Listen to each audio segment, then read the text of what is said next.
Hola chicos y chicas, bien, como veis, con un recuerdo a la feria, vamos a comenzar con el bloque número 8. Así que venga, vamos allá. Pues comenzamos directamente con el bloque 8, que cae mucho en selectividad. Y bien, comenzamos el proceso de desamortización y los cambios agrarios. Mirad, lo primero que tenemos que saber es la desamortización. ¿Qué es lo que supuso? ¿No? Pues supuso el principio de la revolución burguesa, es decir, el cambio de la sociedad estamental a una sociedad de clases, entre comillas, ¿no? Y supuso un cambio, ¿vale?, en el sistema de propiedad y la tenencia de la tierra. Bien, básicamente desamortizar, ¿qué es? Pues que el Estado incauta las tierras que son propiedad colectiva, tanto que sean de la Iglesia o de los ayuntamientos o civil, que estaban en manos muertas, que no eran productivas. ¿Qué es lo que hacen? La nacionalizan, lo incautan y después la ponen a subasta pública, ¿vale? Lo que hacen básicamente es que ponen esa propiedad en régimen de propiedad ordinaria, que se puede comprar y vender. Es decir, lo que iban a hacer es liberalizar el mercado inmueble para agilizar la economía y además crear también una pequeña burguesía agraria. Hay que tener en cuenta dos conceptos diferentes. Desamortizar no es lo mismo que desvincular. ¿Os acordáis que primero con el trienio liberal y después con las leyes del 36 de los progresistas van a desvincular los mayorazgos? ¿Acordáis que los mayorazgos eran la propiedad de las familias, pasaban al primogénito y ese primogénito no podía comprar ni vender, o sobre todo vender, ni comprar tampoco, evidentemente, esas propiedades? ¿Qué es lo que ocurre con desamortizar? Que el Estado incauta y las pone a la venta, pero en la desvinculación, los mayorazgos lo que hacen es que se desvinculan. Por lo tanto, el régimen de propiedad es libre y se pueden comprar y vender. Todo eso será para agilizar la economía. Bien, hay varios periodos desamortizadores. Por ejemplo, el principio fue el periodo del bienio progresista, ¿no?, bajo la regencia de María Cristina. Ese fue el primero. En los que tenemos una de las más importantes, que será la de Mendizábal. Después, Espartero durante el bienio progresista, más adelante, ¿vale?, un poquito antes de la Revolución La Gloriosa, y durante el reinado de Isabel II. Bien, los antecedentes de la reforma agraria del 36, que será la importante, aunque hubo varias antes. Por ejemplo, por eso estamos hablando de antecedentes. Bien, en rojos he puesto los periodos, ¿vale? Bien, y el concepto fundamental lo he puesto en verde, las manos muertas, es decir, tierras improductivas. Mirad, ya con el reinado de Carlos III, Jovellano, como ya sabéis, uno de los ilustrados españoles históricos, hizo el informe sobre la ley agraria, ¿vale? Y lo que hizo fue un análisis del estancamiento agrario y de la economía del país, ¿vale?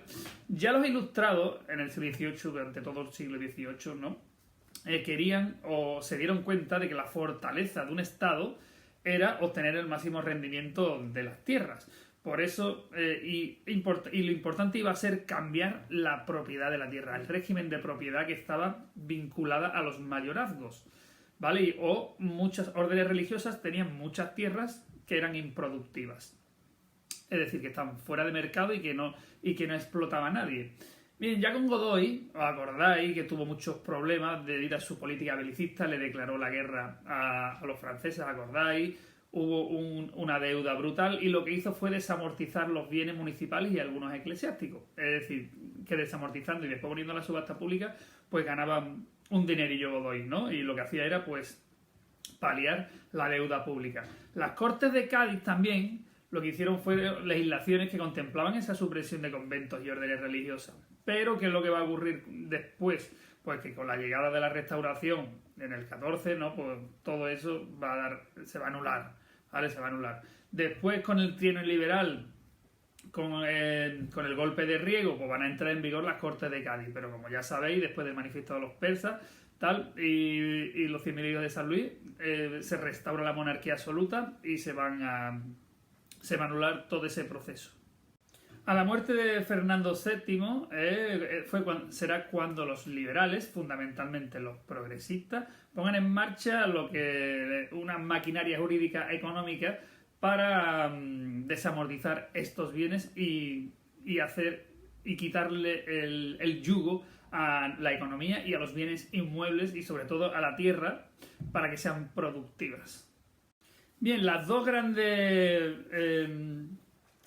momentos de desamortización serán las de Mendizábal y, como tenéis más adelante, la de Pascual Madoz, ¿vale? Estas serán las dos fundamentales. Tenemos los antecedentes que os acabo de decir antes, con Godoy, con las Cortes de Cádiz, ¿vale? Pero las dos fundamentales serán las de Mendizábal y la de Madoz.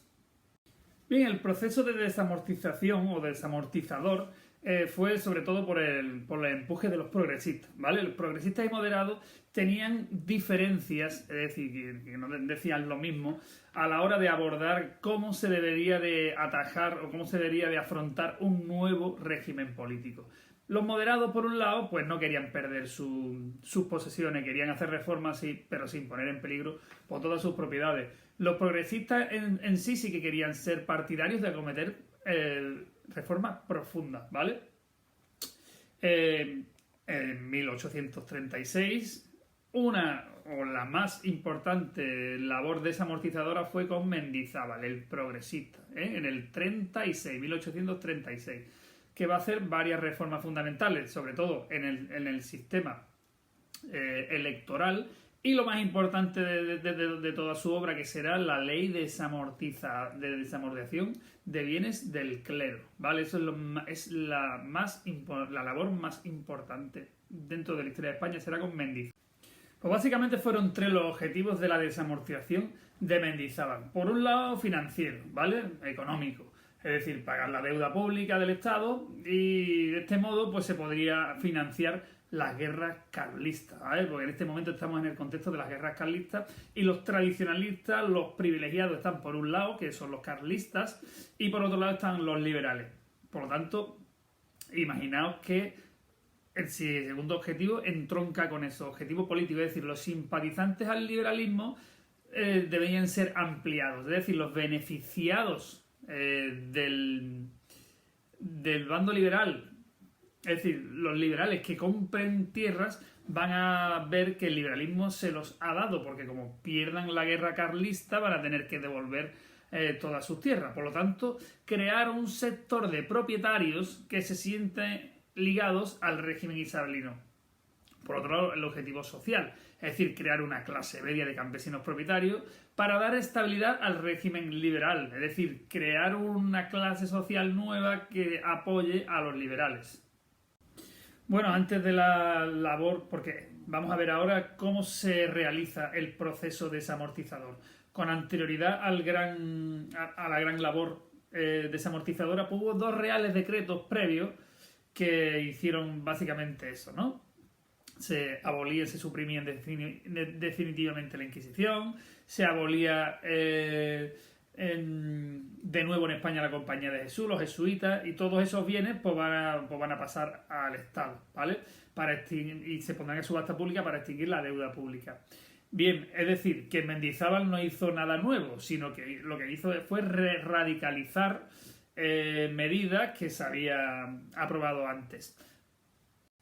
Bien, en el decreto del 11 de octubre de 1835, Mendizábal suprimía las órdenes religiosas de menos de 12 miembros, como ya hemos visto antes, que se me ha pasado, y el 19 de febrero del 36 pues se declaraban en venta todos esos bienes. Bien, el proceso desamortizador, pues lo primero, lo que tienen que hacer es suprimir las órdenes religiosas, por otro lado, declarar en venta los bienes inmuebles o bienes muebles declarados como nacionales, es decir, a la incautación pues se ponen en venta. Después lo siguiente es ponerlo en subasta pública, todos esos bienes, y luego venderlos y como forma de pago pues en dinero en cash o títulos de deuda. Evidentemente, ¿quién se va a beneficiar de todo este aparataje? Pues toda la gente que tenía dinero. Es decir, que los resultados los vamos a ver ahora. Bien, el proceso desamortizador pues, fue un chollo para mucha gente, ¿no?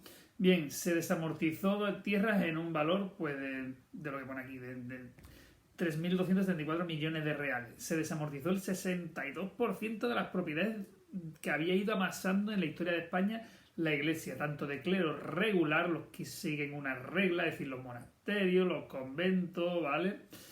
Y del clero regular, es decir, de las catedrales, de la Iglesia en general.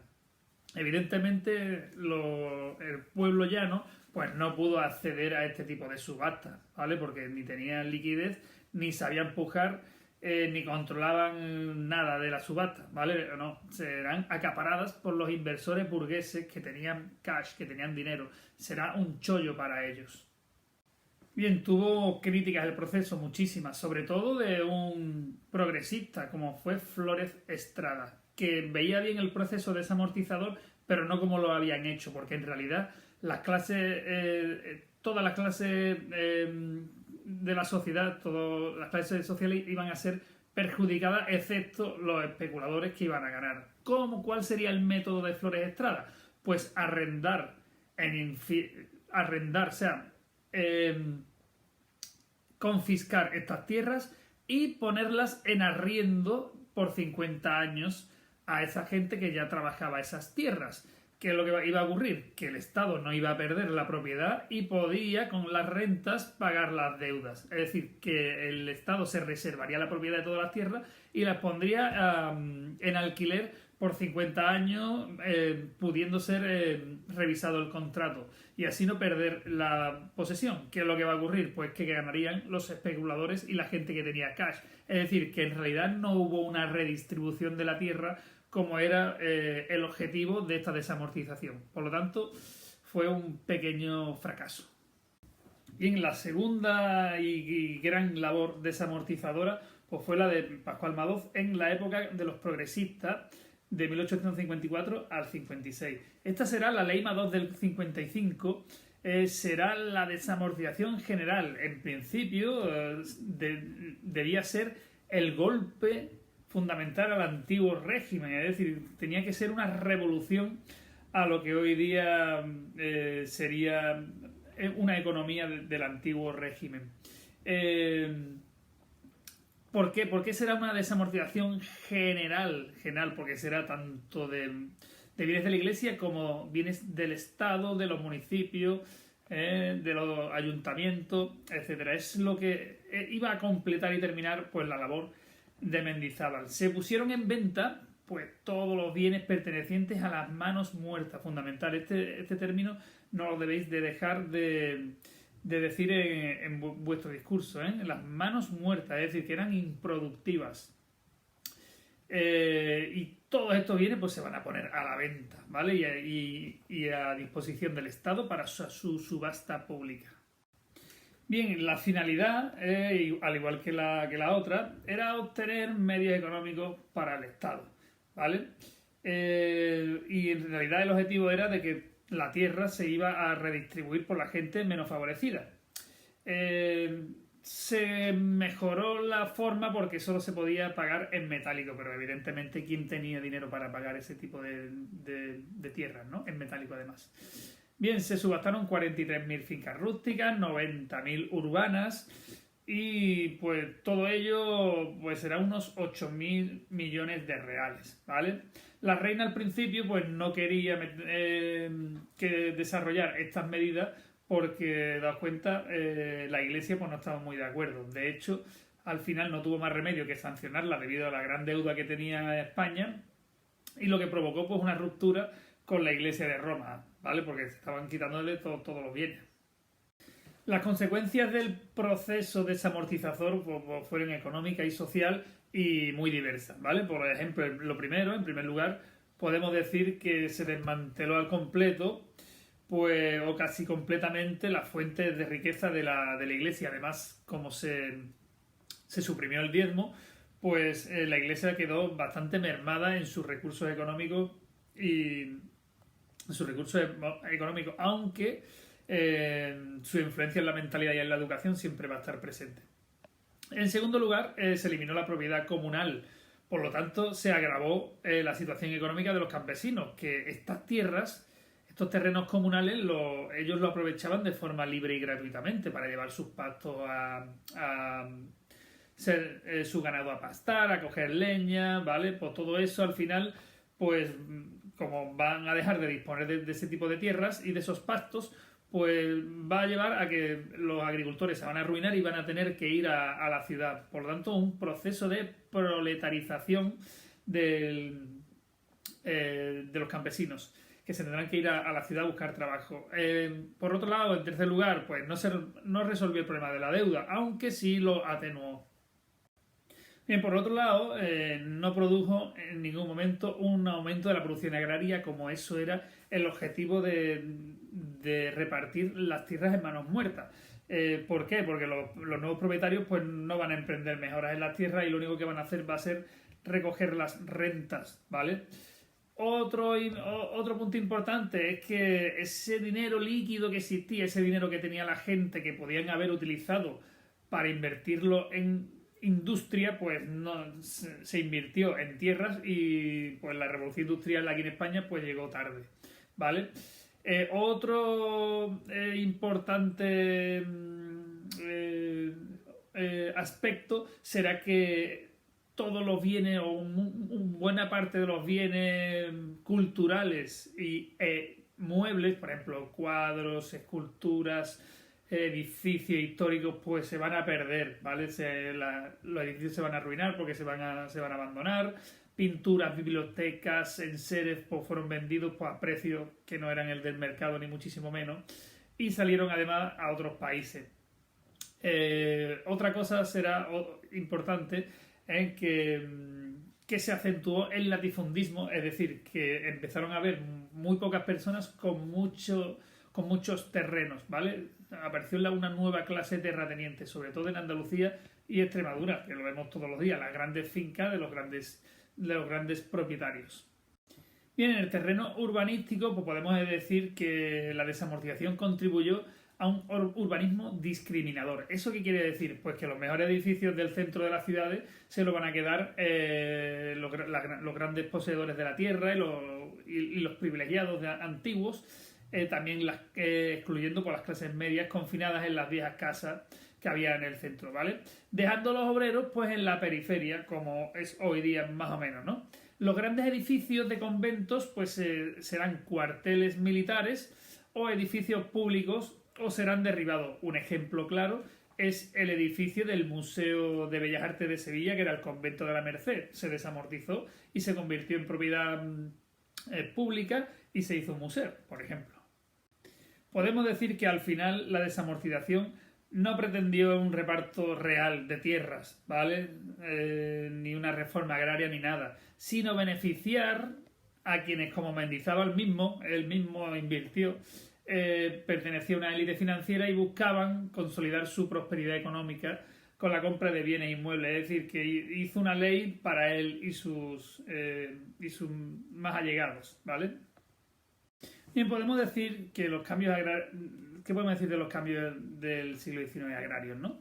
Bien, el contexto es que la economía de España pues estaba estancada, que no quiere decir que la población no aumentara, ¿no? Y que podíamos abastecer más o menos a la población con prendas de vestir, de vivienda, ¿vale? Además se construyó una red ferroviaria, se comenzó a construir, las ciudades crecían y algunas industrias pues aumentaban su producción, como por ejemplo la del algodón, siderúrgica o la minera, ¿vale? Pero hay un gran desfase entre la renta de España y la europea en general. Podemos decir que todos los cambios que se introducen desde un punto de vista local, es decir, de las amortizaciones de la primera mitad del siglo XIX, pues no se van a traducir en innovaciones de técnicas agrícolas ni... ¿Por qué? Porque los propietarios pues, no van a invertir en mejorar sus explotaciones. Por lo tanto, el rendimiento de la tierra pues, no aumentó. Además, bajó el rendimiento un poco el rendimiento agrícola porque se empezaron a roturar tierras que eran de peor calidad. Además hubo un decrecimiento de la ganadería. ¿Por qué? Porque hubo muchas tierras que se utilizaban para pasto que utilizaron para el terreno agrícola. Por lo tanto, aparte de una especie lanera que se introdujo que era más productiva que la de aquí, la autóctona de aquí. Todo ello dará lugar también a que menos cabeza de ganado, menos abono natural, por lo tanto contribuyó a descender los rendimientos del campo. Los productos fundamentales dentro de la agricultura española pues eran la patata y el maíz, y el trigo y los cereales pues también seguirán siendo los fundamentales, ¿vale? Aunque siempre en la agricultura, en la zona rural, siempre va a estar la permanente amenaza de hambre por malas cosechas o por plagas. En definitiva, a pesar de todos los cambios agrarios que acabamos de ver, nos encontramos con una agricultura siempre estancada, que no suministraba tampoco mano de obra para la industria, porque no estaba mecanizado todo este sector, ni mercado suficiente para los productos, ni tampoco hubo capitales necesarios para invertir en ellos. Así que en conjunto la agricultura supondrá un lastre importante para el desarrollo después de todos los demás sectores productivos. Así que con esto, chicos y chicas, terminamos el bloque número 8. Así que un saludo.